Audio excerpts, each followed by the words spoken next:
Welcome to Tenor Tech, where I solve the problems you didn't even know you had. You start immediately by confirming the game version and ensuring mods match. This prevents incompatibility.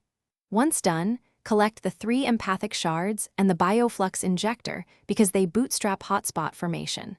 Next, unlock the Brainrot skill tree up to the 0.5 progression threshold to enable hotspot interaction. Make sure to save before proceeding. It lets you revert if the hotspot fails to spawn. You are now positioned to initiate the hotspot sequence. Without wasting time, you place the bioflux injector precisely at the targeted node coordinates, because placement determines radius and intensity.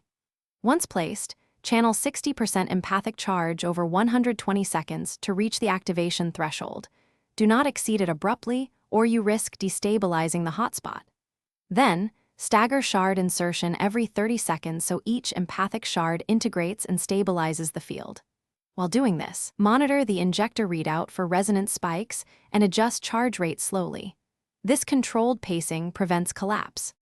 You finalize by sealing the nexus with a deliberate final 10% pulse to lock the hotspot into the environment. That tiny pulse sets the resonance pattern. Once sealed, observe for 3 minutes and record resonance behavior and any emergent effects so you can iterate. If the hotspot fails to form, reload your save and reduce the charge ramp by 20% on the next attempt. This slower ramp prevents oversaturation. Keep attempts measured and log changes so you learn what tweaks work. Thanks for watching. Subscribe to keep your life in tune.